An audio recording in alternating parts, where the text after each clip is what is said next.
So as I watch the procession of our children leading us into Holy Week, so triumphantly, all of us waving palm branches, I can't help but think of what skiing and Holy Week have to teach us.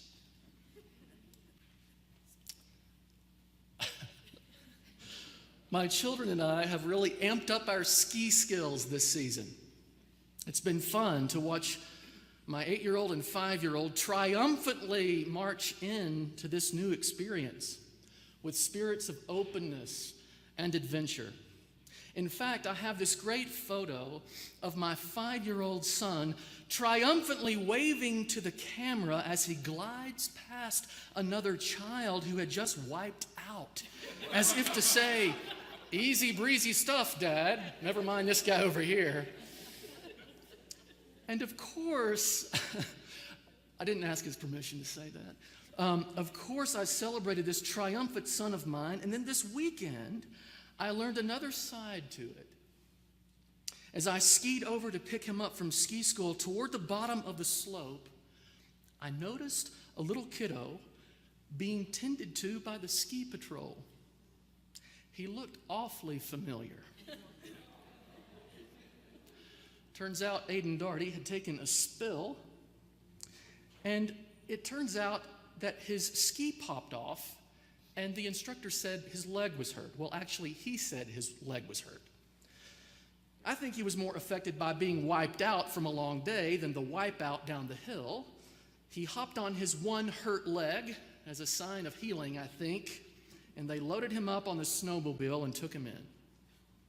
Injury and risk are part of the territory, and he just wanted to get to the bottom of the hill, I think, and end his long day. Let's skip over all the hard parts. Now, just a few hours earlier, I watched as other ski patrollers were tending to a man at the top of the mountain who was paralyzed by fear and couldn't move, totally immobile, scared. They were trying to help him feel safe. Now, I'm not sure how that one turned out, but as we triumphantly march our way into Holy Week today, there is the Good Friday part of me that says, well, it's all downhill from here, folks. Better that we skip over all the hard parts of the Jesus story and the Jesus journey and just get to the end. Get to the bottom of all of this. Past Maundy, Thursday, and remembering Jesus' betrayal, past Good Friday and the mess and the tragedy of the cross and Jesus' death, and just move on to Easter Sunday, for crying out loud. To go from the hosannas today to the hallelujahs next Sunday. Let's have the spiritual ski patrol come pick us up, and let's slide past all this anxiety and fear and pain and risk. Fear of falling down again, and the burning pain and the exhaustion and the embarrassment of the in-between, and let's just get on with it. Except we can't. Jesus chose to enter into that religiously mixed up and politically messy city. Everything that could go wrong for him would eventually go wrong for him. Even his friends were conflicted and confused about him by the end. Once Judas figured this was all going to end up in failure, remember, he was ready to cut his personal losses by making money off the deal. It was hard for him to watch all this go down, and so he decided he wasn't going to go down with Jesus. He was more interested, Judas that is, in being successful. And since Jesus didn't fit his definition of that, some of you know the story, he blew the whistle on him. And sometimes, like us, Judas would have preferred to move from hosannas to hallelujahs too. If only Jesus would have found a way around Good Friday and death on a cross, he could have stuck it out. I wonder if Judas ever said, "Stay positive, don't let all this cross talk get you down. People don't like to hear talk about death, you know. It's not a good way to get people to join your movement, Jesus. This isn't language of a winner." And we get modern day versions of this too. Take the crosses out of the sanctuary, for instance. We don't want to make anyone uncomfortable. We don't want any symbols of failure or weakness defining us. It only brings people down. A real irony, given that we are quite comfortable with wearing crosses around our necks or on our clothes or hanging them on our walls. Yet we still need someone like Jesus who will accept what we deny, to follow the will and way of God even when it's hard, to acknowledge that we must go through death in order to get to resurrection. Seems Jesus knew what the people of Jerusalem didn't, or at least didn't expect from a would-be Messiah. They held tightly to hopes and expectations about the way it should be. Being under the ruling power of the Roman Empire, when the parade of pilgrims came to the capital city of Jerusalem for the annual celebration of the Exodus from Egypt, that is, the Jewish Passover and God's deliverance of the Hebrew people from slavery in Egypt, they held out hope for a long-awaited Messiah to redeem them from their new empirical enemy, Rome. And so here comes Jesus riding into town, not in the gaudy glory of a high horse and chariots and shining armor, but rather in godly glory that is humble and down to earth, robed in the spirit of peace and riding on a baby horse of all things, or a donkey too, as Matthew's gospel has it. So here we have not exactly a ticker tape parade worthy of a world champion's welcome, like, say, the Chicago Cubs, for instance. But you have to know that what Luke has in mind here in this scene is what one writer calls a conscious imitation of the prophecy of Zechariah, that God's anointed one would arrive in that way. And also as a sarcastic comment on the arrogance and panoply of Roman officials entering the city. Now, isn't that interesting? Because they were there too, the Roman officials, rocked out in royal regalia and in the pomp and circumstance of the politically elite. Not so with Jesus. He comes as a new kind of king, a king of peace, who poses an imminent threat to take down the warring madness with the powerful and just weapon of what? Nonviolence. Nonviolence. It's hard to even say that word, nonviolence, without instantly thinking of Dr. Martin Luther King Jr. Did you know on this date in 1968, there were 2 funeral services held for Martin Luther King Jr. This date in 1968. After the private funeral, King's casket was loaded onto a rugged farm wagon that was drawn by 2 mules. 150,000 mourners followed the procession down the 4-mile route to Morehouse College, King's alma mater, for a public funeral. A parade of a different kind, but so many echoes of the humility and peace-loving spirit of Jesus who paraded into Jerusalem that day, 5 days before his own funeral, as it were. Thousands more lined the parade route side streets for King's funeral and procession. At Morehouse, former college president Benjamin Mays said, Martin Luther faced the dogs, the police, jail, heavy criticism, and finally, death. And he never carried a gun, not even a knife to defend himself. He had only his faith in a just God to rely on. Well, Jesus too. To quote King, like anybody, I would like to live a long life, he had said. Longevity has its place, but I'm not concerned about that now. I just want to do God's will. That's what the Jesus parade was really about. God's will, not my will, in Jesus' language. As he rode into the capital city, all of this was in play. And parades, as it were popular in the first century, did you know? Kings and commanders of armies had processed into Jerusalem over the years to great fanfare. People were accustomed to seeing processions that would rival a presidential motorcade. Citizens would escort the dignitaries into the city. They would give them the royal treatment and roll out the red carpet by covering the road with clothes. Or, as the Gospel of Mark mentions, they would spread out leafy branches as a sign of welcome. They would sing hymns of praise, like this verse from Psalm 118, "Blessed is the King who comes in the name of the Lord, peace in heaven and glory in the highest heaven." And so here we have it. At the beginning of Holy Week, it is a clash of two kingdoms that pits Caesar against Christ. So think about the contrast again of King Jesus riding into town on a dumb donkey. And think about the kind of people who would have been standing in the line behind him. People who had joined the Jesus parade along the way. Sweaty, smelly fishermen, corrupt tax collectors, men with mental illnesses, women with scandalous pasts. If Jesus was the general leading these people, this was an army of outcasts, people wounded and battle-weary by a life that was like a never-ending war in one way or another. So it was reasonable for them to expect and hope for a war hero who would redeem them. They were socially and politically powerless. Who could blame them if they expected Jesus to come riding in on a white horse to overthrow the occupying forces of the Roman superpower?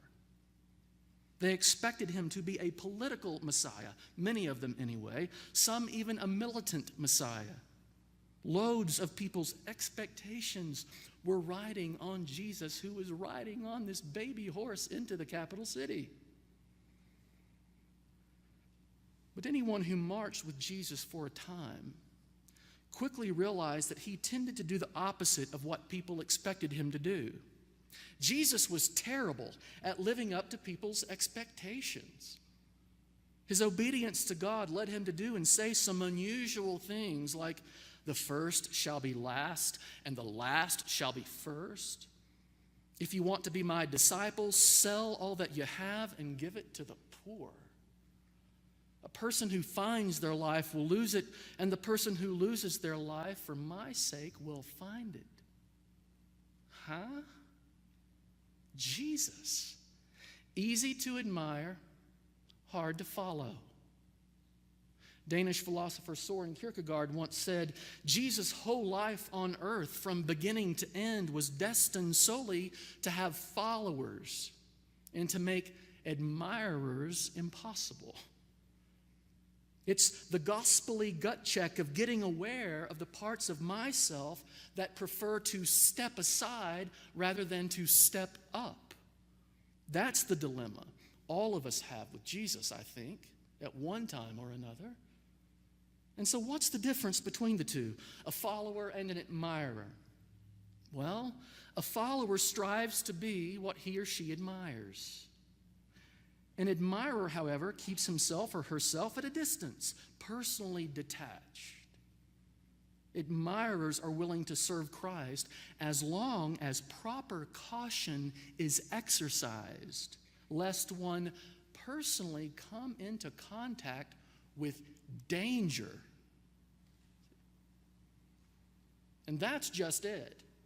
As we joyfully witness our students following Christ into the waters of baptism, we are reminded all over again that this is dangerous, this baptism business, because we don't just follow Jesus into the water, we follow Jesus into the world. And if we stay on the Jesus journey long enough, we'll follow him to places we never thought we'd go.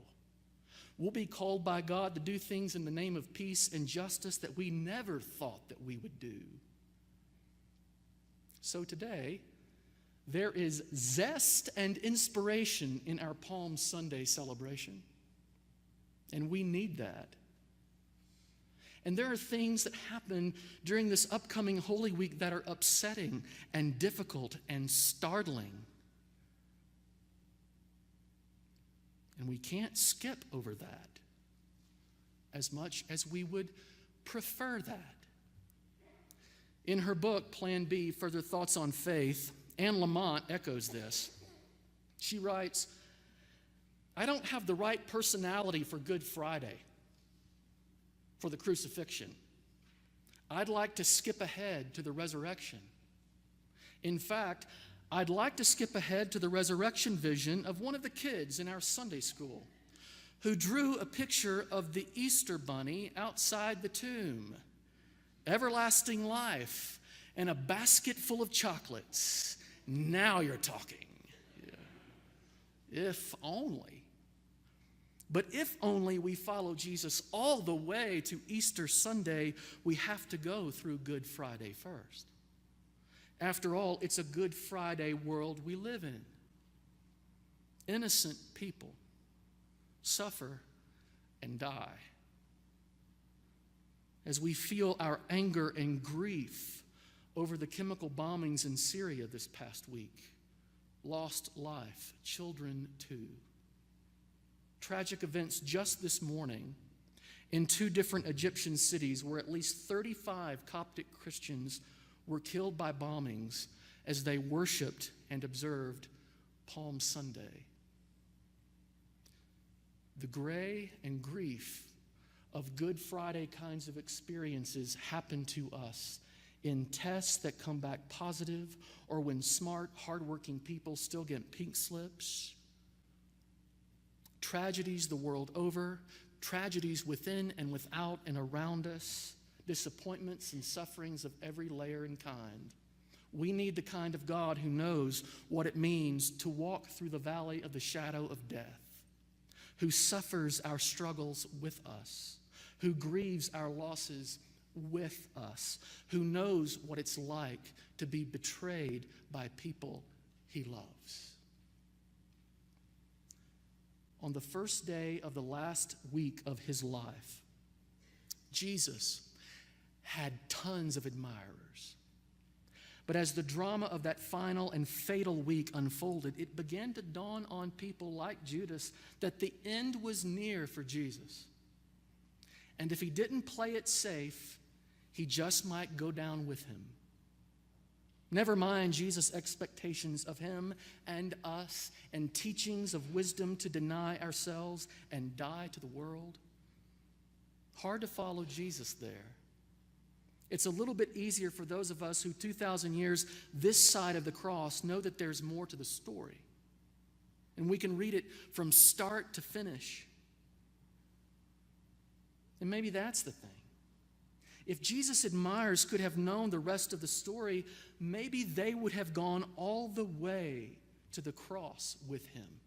Maybe they would have sought to be who they admired if they had known what would happen from start to finish. If they had known what it was going to end up like. One of my favorite singer-songwriters is a North Carolina guy named David Wilcox.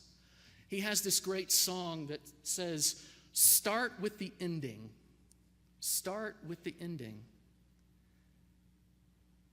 He justly says, if you really want to foolproof your marriage or your relationship, or if you want to have that perfect relationship, you need to know something. The song says, the secret of a happy marriage, maybe you should write this down, if you want to keep a love together, the best way is to end it now. Because when you both know it's over, suddenly the truth comes out. You can talk about your secret passion. You can talk about your restless doubt. Because when there's no pretending, the truth is safe to say. Start with the ending. Get it out of the way. After all the expectations shatter on the kitchen floor, you can finally confront the truth face up on the table. When we start with the ending, we can imagine the best case and worst case scenarios. We can be honest about our hopes and our doubts and our fears. We can confess what we're scared about. If you start with the ending of Jesus' life, it was messy. If we fast forward 5 days from now, it's messy. It was the total opposite of our culture's desperate quest to cheat death, our chronic denial of mortality, our temptation to keep a stiff upper lip even at our weakest. But finally, Jesus' kind of love is cross-centered love. And cross-centered love is sacrificial love. It is selfless rather than selfish. Cross-centered love is about living love to the limits. It's about finding just how far love wants to take you. And what happens at the end of life, the end of relationships, it can get messy. Cross-centered love means caring for parents who can no longer care for themselves.